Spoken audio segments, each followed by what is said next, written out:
Bonjour à tous, on se retrouve pour une nouvelle vidéo. Aujourd'hui on est là pour une GAC, et pas des moindres, puisqu'aujourd'hui on affronte Pépé Luc. Je vais vous montrer ça, j'espère que mon moi du passé l'a fait, mais voilà, je vais vous montrer. Donc on a Gas, GG, Ray et JML. Heu, ok, je vous ai montré sûrement que le Nord au début. Et en bas on a une JMUK, SLKR, DR et une CLS. Donc on a déjà 8 teams sur le front wall qui plaisantent pas. Et en gros, aujourd'hui, le but, ça va être de full clear tout ce bourbier, en sachant qu'il y a encore 3 teams derrière, dans le bac, et que j'ai une GL d'infériorité. Donc voilà pour ce qui est des pronostics, en sachant que mon SE n'a pas l'ult. Donc versus GML, je vais décider de partir en SE justement, avec Watt, et seulement Watt. Là, je regardais s'il me restait des sites, mais malheureusement non, tout est en défense. Ou alors c'est des sites qui sont utiles ailleurs. Donc voilà, hop, donc on met le Tontech sur SE pour lui faire gagner énormément de prot, et en gros on va commencer par linker JML ainsi que JKL pour briser leur prot, hein, tout simplement. Donc voilà, juste le temps 2, hop, donc là ils ont brisé leur prot, ça y est. Et donc là le but ça va être de tuer Mace aussi en premier, parce que voilà, c'est le temps qui prend la raillerie, ce genre de choses. Hop, donc voilà, le SE commence déjà à m'être utile, c'est ça qui est intéressant. Alors on m'a toujours vanté qu'un SE sans ult est assez useless, mais c'est vrai que par exemple on peut counter du Guaigon, hein, je sais que beaucoup, même en ayant l'ult sur SE, préfèrent le jouer sans ult pour rester full prot. Et ici concrètement voilà, je pars avec le SE. Alors bien sûr, chose à noter, c'est qu'en face, déjà la compo n'est pas optimale, on n'a pas de gas, on n'a pas de GML, de gaz pardon, on n'a pas de Revan non plus. Donc ça c'est une chose à noter. Il faut aussi savoir que le JML en face c'est R5, toutes ces GL en face sont R5 d'ailleurs. Il n'a pas dédaigné les R7, ce qui est à mon sens une immense erreur. Mais concrètement, ça me permet justement, dans ce match-up, de pouvoir rivaliser en fait. C'est le manque de reliques. Donc voilà. Concrètement, une fois le maze tombé, il n'y a plus de tank. Donc là, en fait, mon seul souci, ça va être les prévoyances de l'ermite qui arrive une fois tous les 4 ou 5 tours. Donc ça va encore. Je dois juste aussi combattre le heal en fait. Mais concrètement, je tape assez fort, je régène beaucoup. Je me donne bonus de speed aussi pour jouer assez vite. Et d'ailleurs, là, je vais pouvoir tomber le JKL, tout simplement. Et une fois JKL tombé, évidemment, on relink, puisque JKL était link. Et quand tu as un perso qui est link, le deuxième se délink, logiquement. Donc voilà. Et on est toujours full prot, hein. Même s'ils nous font un assez gros DPS, l'aspect 1 de SE plus le Tontech de Watt, c'est assez violent. Donc voilà. Hop. Donc on continue, hein, en DPS. On les force aussi à dépenser leur heal. Ça me force aussi souvent à dépenser le mien pour vraiment m'assurer d'être full, mais concrètement, je suis vraiment pas en danger, puisque vraiment, si je suis en danger à un moment donné, ce qui sera pas le cas, hein, mais si je suis en danger à un moment, je peux toujours relink, parce que en fait, quand vous faites le link, ça vous fait jouer 2 tours. Et quand ça vous fait jouer 2 tours, en fait, ça vous proc 2 fois le Tontech en fait de Watt, donc ça vous fait régène grosso modo 40% de prot me semble-t-il, ce qui est énorme, surtout dans ce genre de match-up où le DPS est déjà mort. Donc là concrètement il me reste plus qu'à tuer JML, hein. Il me reste 2 minutes pour faire ça. Hop. Concrètement voilà, ça va assez vite, je suis assez tranquille.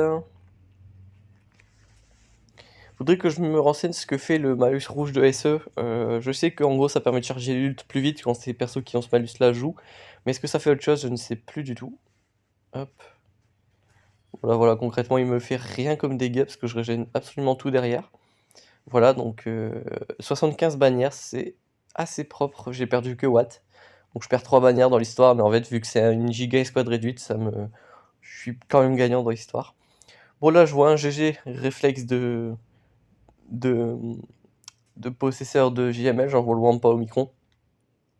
C'est toujours le même match-up, vous commencez à connaître et en vrai juste, bah, du coup, vous allez voir le match se défile à peu près pareil, que d'habitude. Juste ici, une variante, hein, c'est Nut. Nut qui va mettre l'extorsion. Moi, ce que je fais contre Wampa, c'est que contre GG, c'est que je ne vais pas payer l'extorsion. À aucun moment, même en fin de match, je la laisse parce que c'est vraiment pas très dérangeant. Je préfère faire une dernière spé là, voilà, cette spé là, parce qu'elle me booste beaucoup plus que ce que, l'extorsion me réduit, donc concrètement, c'est pas très intéressant de se dispel. Concrètement, voilà, pour moi la Nut, c'est pas la compo la plus compliquée. Pour moi, la compo la plus dangereuse, c'est que le droid de K, et encore le droid de K doit être relique 7 à peu près. En tout cas, il doit DPS pour pouvoir contrer la tankiness du Wampa. Euh, et il doit être très lent d'ailleurs. Je pense que c'est un prérequis pour pouvoir clouer le bec au Wampa. Euh, mais ouais, concrètement, on n'est pas trop mal là. Bon, après ça se déroule comme d'habitude, hein, vous avez l'habitude, vous savez que je vais gagner, enfin, il n'y a pas de surprise dans ce genre de match-up. C'est un match-up que je fais littéralement tous les matchs parce que tout le monde poste GG en défense, moi le premier. Ce qui fait que ben, j'utilise toujours le même counter contre la même team. En fait, c'est tellement avantageux d'avoir le Wampa parce que ça vous enlève en fait une team à créer en moins. Genre, vous avez une team en moins à penser. C'est ça qui est intéressant. Là où justement, avant, bah, en fait, le GG, vous deviez lui consacrer une team. Généralement, c'est Revan ou Padmé, voire Gaz quand il y avait Watt. Mais là, concrètement, ouais, aujourd'hui, on n'a plus à y penser. C'est ça qui est intéressant. Hop, donc là, voilà, on a déjà tombé les deux teams au nord, donc là, faut tomber le sud. C'est là où ça devient un peu compliqué. Ah non, en vrai, là encore, ça va, parce que là, on a DR, donc encore une fois, c'est un counter qu'on connaît assez bien, puisque je vais sortir les soldats de l'Empire. Encore une fois, je suis beaucoup plus rapide que lui, donc j'ai aucun souci là-dessus. Sauf que dans le match, je vais faire un fail. Je pense que vous pouvez le deviner si vous êtes assez connaisseur du DR, IT versus DR. Donc là, je vais faire un assez classique, je vais enlever la prévoyance sur Bastille. On donne le TM, on tabasse la BSF, voilà. Et là, je fais le pied avec, avec le Range Trooper. Je fais le pied avec le Range Trooper et c'est pas bon. Donc là, je décide direct de tomber le Malak. Me semble que juste après, je vais tomber la BSF pour éviter vraiment de perdre le contrôle. Parce que là, en fait, je peux plus gagner de TM à cause du bonus prot. Hop, donc là, je tue le HK hein, pour lui enlever le unique. Donc ouais, en ayant perdu le comment ça s'appelle? En ayant perdu le gain de TM, je casse mon train de TM à cause du bonus prot. Donc là, en fait, c'est assez dangereux. Mais concrètement, là, faut que si j'arrive à tuer le maraudeur, je suis de retour dans le jeu. Voilà, grâce au gain de TM, je refais les lunettes. Et là, voilà, je suis de retour avant l'erreur, grosso modo. Et ça me permet de finir le combat. Donc là, j'ai eu assez chaud. Je pense que ici, si le Malak avait été beaucoup plus tanky, on aurait eu beaucoup plus de mal et je pense qu'on aurait pu fail. Mais là, concrètement, voilà, le Malak était assez faible, donc j'ai pu le dézinguer assez rapidement pour empêcher la menace. D'ailleurs, ici, un Datacron sur la team DR qui aurait donné beaucoup de prot à la team m'aurait causé de gros soucis. Donc, ouais, donc à voir, hein, vraiment. Ne plus faire ce genre de fail à l'avenir, ça serait intéressant. Là, on a une CLS en face, donc moi je décide de miroir parce que je connais les modes d'un adversaire et c'est pas non plus très brillant. Donc je sais que j'ai pas besoin de checker la speed du Han adverse pour savoir que le mien est plus rapide. Le mien étant assez bien modé d'ailleurs. Je suis aux alentours de 275 de speed et d'ailleurs je devrais peut-être le monter un peu plus encore. Mais du coup voilà, lui il fait en fait là il se passe une double chose intéressante, c'est que effectivement j'outspeed le Han adverse qui n'est absolument pas une surprise. Mais lui décide de faire son Handshot Fer sur mon CLS qui est immunisé au stun vu qu'il a la garde. Donc là concrètement en fait dans mon match il était gagné juste une fois que j'avais vu que euh, le Han Solo adverse fait son opening sur CLS quoi. Donc ici on perd pas trop de team, enfin on n'a pas overkill, on n'a pas sous-estimé, on a vraiment échangé une team quoi. CLS versus CLS, voilà c'est fair. Pas non plus le truc le plus efficient en bagnard, mais bon. Ici vous l'aurez compris, on n'est plus là pour faire de l'efficiency, on est là pour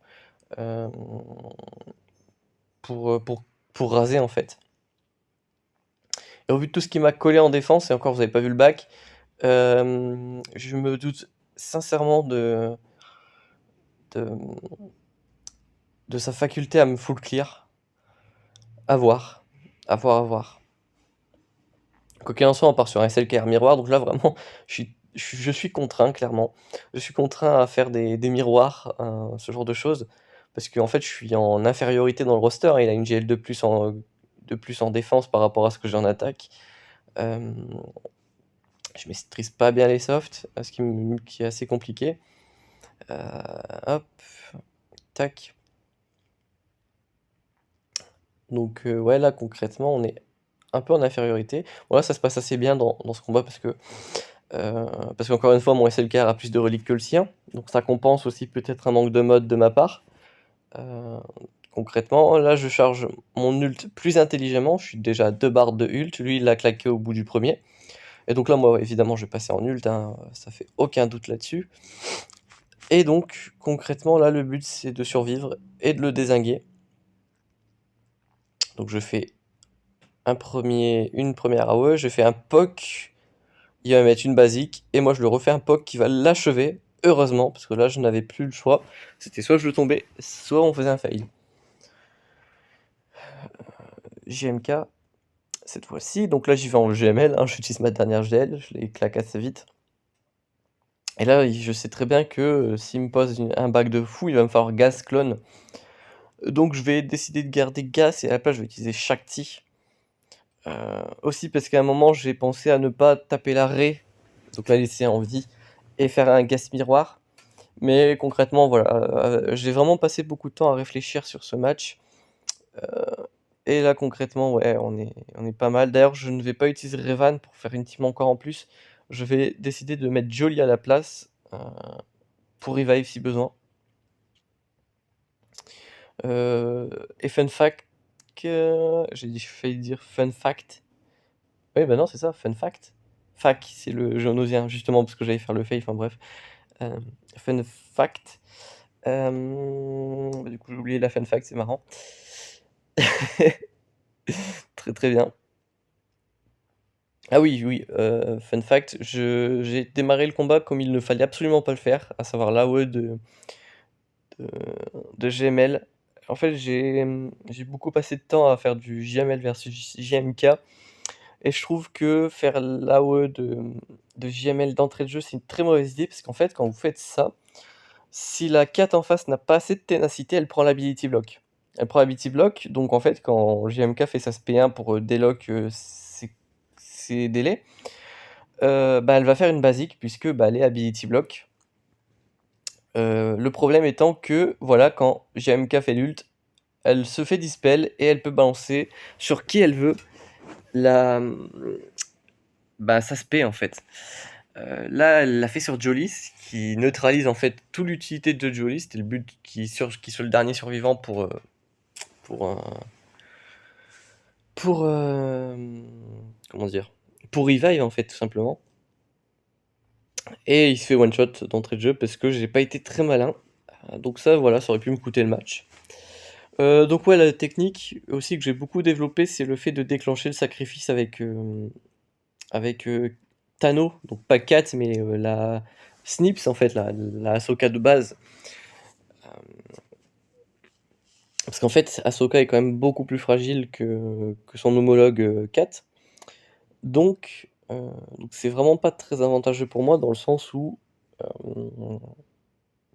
en fait je mets plus de temps à déclencher le savior avec Kat qu'avec Tano. Et c'est d'ailleurs pour ça que j'ai développé la technique de laisser Kat claquer sa spé d'entrée de jeu sur GML, donc pas l'ability block en fait.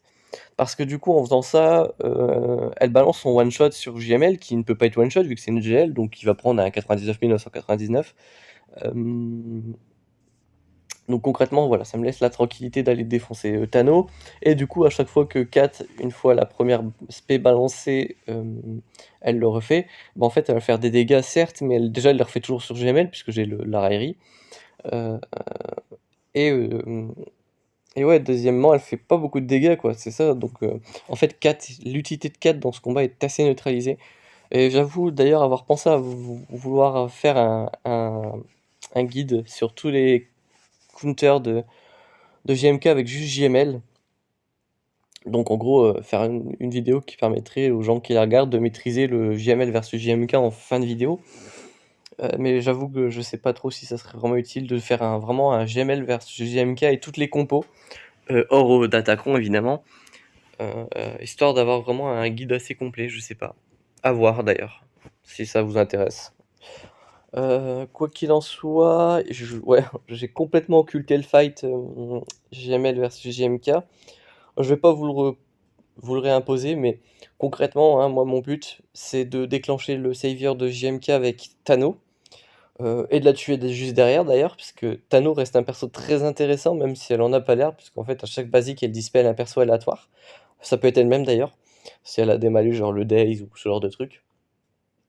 Donc très intéressant de la tuer, puisque moi d'ailleurs je mets beaucoup de stun, de blind, ce genre de trucs. Donc en fait le fait de la tuer ça enlève les dispels. Et ensuite en fait ça dépend. Derrière, là par exemple dans ce match-là j'ai focus Padmé, puisque Padmé reste très intéressant à tomber en deuxième, dans le sens où à chaque assist vous allez donner de la prot à l'adversaire jusqu'à ce que vous la tuiez. Donc une fois qu'elle meurt en fait tout le, tout le principe de Padmé en fait s'écroule. Donc ça c'est intéressant. Et ensuite, je continue, hein, il reste, en général, à ce moment-là, il reste JMK, un tank, ça peut être Mace ou GK, et 4 cette fois-ci. Donc là, cette fois-ci, je tue 4 parce que du coup, ça reste elle qui fait le plus de DPS. Je continue avec GK, je termine par JMK en général. C'est très rare que je tue JMK avant, mais voilà. Concrètement, donc là, dans le bac, on a vu une Dash Rendar avec des persos G11, on a vu bah, la Goigon en question que je vais affronter là tout de suite, et dernière team, c'était les BH avec Zam Omicron, toujours. Donc vous voyez qu'il m'a pas posé non plus n'importe quoi dans le bac. Donc voilà. Donc j'ai un peu hésité contre la Guaygon, et en fait je me suis rappelé que j'avais fait pas mal de tests avec Revan versus Guaygon, qui est à mon sens super intéressant, donc c'est d'ailleurs ce que je vais faire, mais est-ce que je le fais tout de suite? Est-ce que je ferais pas d'abord la Padmé 4 versus Gas? Je pense que c'est ce que je vais faire.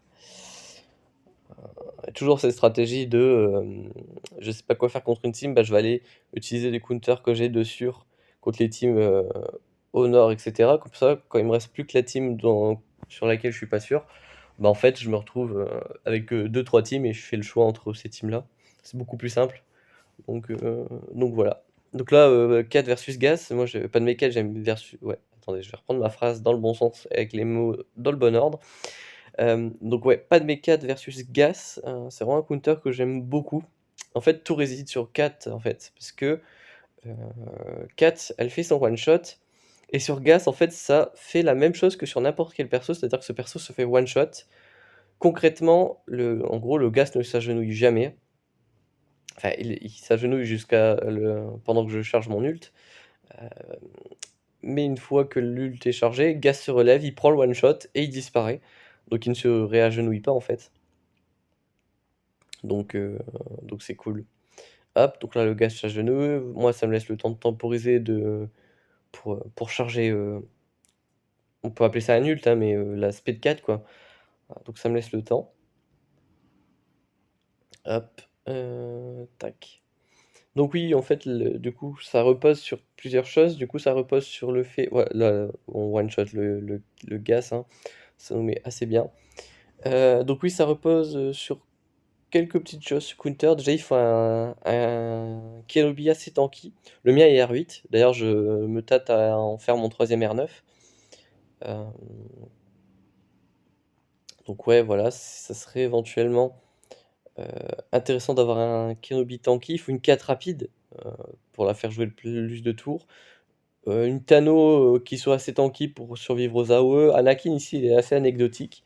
Du coup, moi, il est en triple 7 santé, comme d'habitude. Donc rien d'extravagant, quoi. Donc il reste l'arrêt en haut. Et là, en fait, je crois que je fais une pause, non? Non. Non, d'abord je fais les BH, peut-être qu'après je fais une pause, mais en gros, à un moment, je vais me poser la question de est-ce qu'il me resterait pas assez de team pour tenter Ré? J'ai failli dire Tano. Pour tenter Ré. Donc là, d'abord, je vais faire une BH miroir.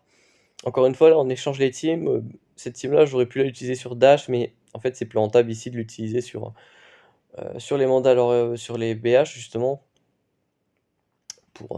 pour faire un match assez fair, du coup. Là, j'ai focus le Mandalorien dans le sens où, bah, déjà, c'était le contrat et ensuite, éviter le contrat justement pour éviter qu'il me one shot genre Bossk, pardon. Donc heu, donc voilà. Hop, je suis assez avantagé, là je viens de tomber la ZAM, je donne la raillerie à mon Bossk. Hop, je continue de me heal. Donc là concrètement j'ai plus de heal, plus de DPS et plus de tank. Donc là concrètement c'est assez bien joué de ma part puisqu'on a éliminé vraiment, bon, on a pris l'avantage rapidement, on a surtout éliminé ZAM qui est intéressant. On a Fennec aussi qui est incroyable, ce perso je le kiffe de ouf. C'est qu'elle fait énormément de DPS, elle met l'Armor Shred, ce qui est peut-être la partie de son kit que je trouve le plus intéressant perso. Et les BH, c'est une faction que j'ai de plus en plus envie de up, pour me faire plaisir, tout simplement, pas pour l'efficacité ou quoi que ce soit. Mais les BH, c'est vrai que, par exemple, j'ai vu il y a pas longtemps Dark Lilou faire un counter versus LV avec Embo sur la TW, donc avec le micron de Embo. Donc ça, je trouve ça vraiment super intéressant. Donc ouais, franchement, les BH, c'est vraiment super cool et ouais, c'est vraiment une faction super fun, je trouve. Donc moi, dans l'avenir, j'hésiterai pas à les up, surtout si ça commence à devenir des prérequis pour un perso ou quoi que ce soit. Donc voilà. Donc là, j'utilise Marevan versus Guaygon. Alors ici, vous pouvez constater deux choses. J'ai ni l'ermite ni Jolly, hein, les deux ont été utilisés séparément, enfin séparés de la Revan. Ils ont tous les deux été utilisés sur VMK en fait. Donc là, je suis obligé de faire autre chose. Bah, du coup, j'utilise mon Holben, il faut bien qu'il serve. Et Plo Koon, un Jedi qui est vachement utile. J'hésiterai pas à le G12, voire le G13, un de ces quatre, parce que il est assez plug and play. Il booste beaucoup le TM des Jedi, donc on va pas s'en priver. Donc là, le but, c'est de tomber le Qui-Gon, parce que une fois qu'il est tombé, hop, on peut tuer les autres. Donc là, voilà, je mets l'ability block, réduction de TM avec Holben. Donc voilà, c'est surtout ça son utilité. On tue Anakin, parce que c'est vraiment le DPS qui reste. On spread les buffs, parce que là, même une basique de Ayla ou de Bastille, ça peut piquer. Donc on évite de prendre une bastose. Voilà, le Plo Koon qui prend assez cher. Bon, après, il est G11, tu me diras. Hop. Donc là, on tue Ayla, on évite de prendre assez cher. Là, on se heal. Donc on récupère les bannières de santé. On vole le bonus d'attaque sur Bastille. On spread le tout. Une basique qui la tue presque. J'ai le bonus de TNA, qui fait l'équivalent d'un passe-tour sur Holben. On fait faire des assists, hop, et on termine le Holben tranquillement, donc voilà, ça passe assez bien. Ça aurait beaucoup moins passé à l'époque où le Wagon n'avait pas été nerf, parce qu'une AOE d'Anakin, ça aurait piqué, tout simplement. Et donc là, il nous reste la Dash Rendar avant de s'occuper de l'arrêt. Donc j'y vais avec je ne sais plus quoi, parce que je suis à court de team. Avec RJT. Honnêtement, ça, c'est encore un des matchs qui m'a assez fait flipper. Parce que ça va pas être simple. Pas aussi simple que je l'aurais bien voulu. Hop, hop, voilà. Tac, tac, tac. Hop, donc voilà, là, il me fait son AOE. Assez pénible. Et là, je suis pas bien du tout. Là, déjà, je me rends compte qu'il faut que je tue Vandor, parce qu'il a déjà le pré. Hop. Hop, donc je tente les ability blocks, qui rentrent pour la plupart, c'est plutôt intéressant.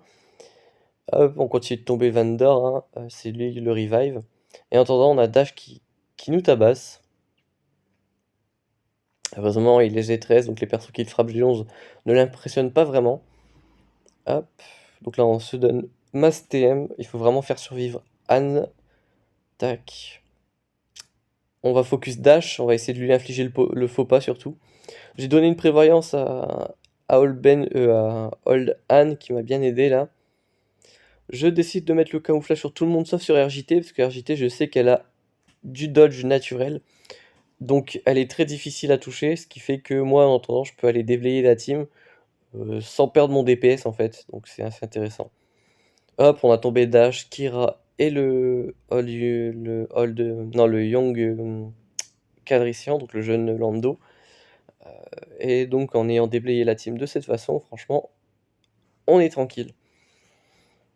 Hop, 57 bannières, c'est assez sale, j'en ai perdu 3 plus 5, 8. Donc ça pique. Donc là, niveau bannière, depuis tout à l'heure, on est dégueulasse, hein. Si je fais le résumé, on a eu un 51 avec SLKR, on a le 57 ici, on a le Revan qui a perdu pas mal de prots, on a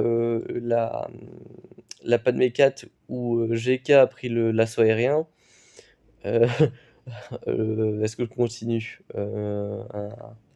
J'ai foiré un peu mes idées, donc j'ai perdu 2 bannières. Enfin bref, c'est pas très propre, hein. Ouais. Ah, JMK par contre, ouais, JMK avec JML, on a perdu le Jolly qui s'est fait Catellate, donc concrètement, voilà. Je décide d'envoyer Gasclone versus Ray, c'est un soft counter. En plus, là, je me suis dit, c'est que la Ray, elle est R5 comme toutes ces GL. Donc concrètement, il y a des chances. Il y a des chances, il y a des chances. Donc on commence par une tourelle sur 5. Là, je fais la formation beaucoup trop tôt, j'en ai bien conscience. Petite grenade pour enlever les bonus crit, enfin les bonus de défense de crit là. Hop, on one-shot le Finn. En fait, là, ce que je me suis dit, c'est que mon gars, je veux m'en servir pour tuer tout le monde et je reviens avec un clean-up. Puisque justement, j'avais encore un clean-up. J'en parlerai à la fin. Mais en gros, moi, mon but, c'était vraiment d'arriver et de kill tout le monde sauf Ray. Enfin, après, voilà, si j'aurais pu, très très bien. Mais mon but, voilà, c'était de revenir avec un clean-up que j'ai déjà en tête. Hop. Donc là, voilà, vous voyez que je joue pas très bien dans le sens où mon but, c'était pas vraiment de one-shot, mais de two-shot. Hop. Mais après, je me suis rendu compte qu'il y avait peut-être moyen. Donc là, je vois que mon gas tank l'ult, très très bien. Je one-shot Po pour enlever le DPS. Je mets un petit focus sur Ray, dans le sens où je veux lui trigger son immunité au heal. Oh bon, là, voilà, il y a Holdo qui se la ramène. Je fais l'information pour que Gas se relève plus vite, pour que Ray ne joue pas entre deux. Comme ça, donc voilà, Gas se relève. Et là, vraiment, je me rends compte qu'il y a peut-être moyen. Donc j'y vais, je déclenche l'immunité au heal sur Ray, histoire de, de pouvoir la tuer quand je me ferai un focus sur elle. Donc là, je focus Holdo. Un tour avant le Rexelate. Donc là, Ray passe en ult, mais mon Gas se relève, donc il va pouvoir encaisser l'ult. J'enlève la prévoyance sur Ray. Donc là, je suis obligé d'attendre un tour, hein. Hop. Basique. Tac, tac, tac. Ray balance son ult. Donc elle me met à peine la moitié de ma prod sur le gas. Donc là, elle lui met un heal. Moi, je lui mets un Rexelate. Donc là, on n'en parle plus. Et il ne reste plus que Ray en 4v1. Bon, Gas se réagenouille encore. Je fais la formation pour que Gas se relève plus vite. Hop, on continue de DPS. Là, elle me met malheureusement une lame. Donc elle tue mon arc. Tant pis. Elle tue mon Rex. Plus de tourelle. Gas se relève. Hop. On continue de la descendre. Tac. Elle me met une lame. Mon Gas se réagenouille. Elle passe en ult. Je peux rien faire. Elle va jouer largement avant que mon Gas se relève. Donc là, on est en 1v1. Armor Shred. SP1. Elle me met une basique parce qu'elle a pas les délais. Et hop. Une contre-attaque. 52 bannières. Ah oui, là, niveau bannière, vous allez voir le score à la fin, c'est magistral. Mais en tout cas, voilà, on a full clear les toons, c'était pas gagné d'avance parce qu'ils nous avaient quand même mis, si je résume, hein, GMK, GML, Ray, SLKR, Gas, GGDR, CLS, une dash qui nous a posé du fil à retordre. Poser du fil à retordre, non, c'est pas l'expression, mais on va dire que c'est ça. Guaygon et. Enfin, Guaygon Omicron et une PH avec Zam Omicron. Il nous a donné du fil à retordre, c'est ça l'expression. Donc voilà, heureusement il nous a pas mis l'exec en défense parce que j'aurais pété un plomb. Je me serais dit mais il a vraiment fait un full dev quoi. Euh, donc là il nous a posé une Empire, une Home One et le Radius, donc il a vraiment gardé les mêmes flots que moi en offense, sauf que moi en défense j'ai le Finalizer à la place du Radius. Euh, donc voilà la seule différence dans les vaisseaux. Hop. Donc on est tranquille là, on est sur un counter assez sympathique. En face, on n'a pas le TIE, donc ça c'est assez rassurant. On n'a pas en fait, on n'a pas de vaisseau chiant dans la line-up de départ. On a le Faucon en fait, enfin non, c'est pas le Faucon, c'est le Fauchon TIE, ce qui est, à quelques lettres près la même chose qu'un faucon, parce qu'il y a un H en trop. Mais bon voilà, là concrètement en fait le Fauchon, je trouve qu'il, réduit quand même beaucoup la survivabilité de la team dans le sens où déjà, il a pas eu le temps de mettre son bonus de défense, mais surtout le TIE, par exemple, enfin le TIE du pilote impérial là, s'il dodge, il donne du TM au vaisseau amiral qui permet de faire sortir les renforts plus vite. S'il dodge, ben forcément, il prend pas de dégâts, donc concrètement, c'est une assez mauvaise idée. Il y a aussi le vaisseau du maraudeur qui est 1000 fois plus intéressant pour faire tanker la team, donc ouais, concrètement, c'était pas une bonne idée ce fauchon. Donc là, j'y vais en Ego versus Radius. Heu, hop. Bon, là, en gros, le but, c'est de défoncer le vaisseau de Rustico avec la masse assist et ensuite, il faut DPS le Faucon de Ré, parce que le Faucon de Ré peut, sur un bon timing, être assez fatal. Donc voilà, je le tombe assez rapidement. Hop, on l'a tombé, très, très bien. Il nous reste le vaisseau de Pau qui, lui, est d'ailleurs un peu pénible à tomber. Hop, moi, je sors le vaisseau de Plo, donc on va se donner du TM. Hop, tac. Donc lui, il nous invoque le vaisseau du sergent clone qui est assez pénible puisque c'est un tank, hein, donc il va faire durer le combat.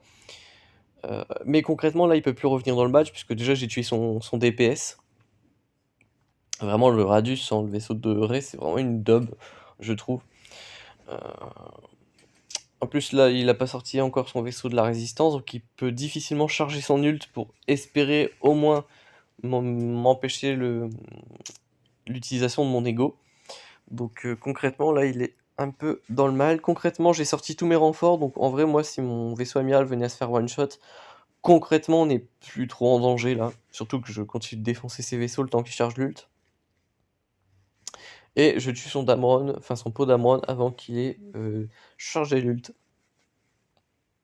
Versus le Moine, évidemment, il me reste toujours mon Exé, que je vais, balancer en 3 vaisseaux sans renfort, hein, pour faire un max de bannières. Donc ça, c'est assez intéressant et concrètement, bah, là, il y a aucun suspense, hein, vous savez que Exé versus un Moine qui est en défense et en plus pas up, parce que ces vaisseaux ne sont pas non plus incroyables, il y a pas une line-up incroyable en début, et ben, ça va passer, ben, tous les jours de la semaine, hein. Le Biggs, voilà, se fait démonter. Bah, là, on est obligé de tomber le High-Wing, hein, forcément, le Faucon a déjà joué son tour, donc il est déjà passé en intouchable. Je tue son Y-Wing. Bon, il fait une basique sur ma dent de molosse, concrètement ça me fait assez marrer. Là, j'aurais dû faire un heal, je sais pas pourquoi j'ai fait ça. Ouais, bon ça me fait perdre une bannière. Concrètement, c'est pas non plus un drame. 74 bannières, c'est assez propre. Hop, et là on peut voir au score, hein, dernier match, pour rappel, j'avais fait 1849 me semble-t-il. Au premier match que j'avais record, j'ai fait 1851. Concrètement, il y a une différence d'à peu près 50 bannières, ce qui est somme toute assez balèze. Vraiment là, le SLKR m'a mis dedans, le GAS m'a mis dedans, enfin tout m'a mis dedans en fait. Donc niveau bannière, on n'est pas très propre. Mais concrètement, on a one shot, ce qui est vraiment un exploit, je trouve, parce que bon, en plus des 4 gels qu'il nous a posé, il nous a quand même posé une GAS avec tout le bourbier là. Donc franchement, c'était super fun, c'était un match qui m'a vraiment fait kiffer. Et j'espère que vous aussi, vous avez apprécié regarder ce match. En tout cas, j'espère que cette vidéo vous aura plu. On se retrouve très bientôt pour une prochaine vidéo. D'ici là, portez-vous bien.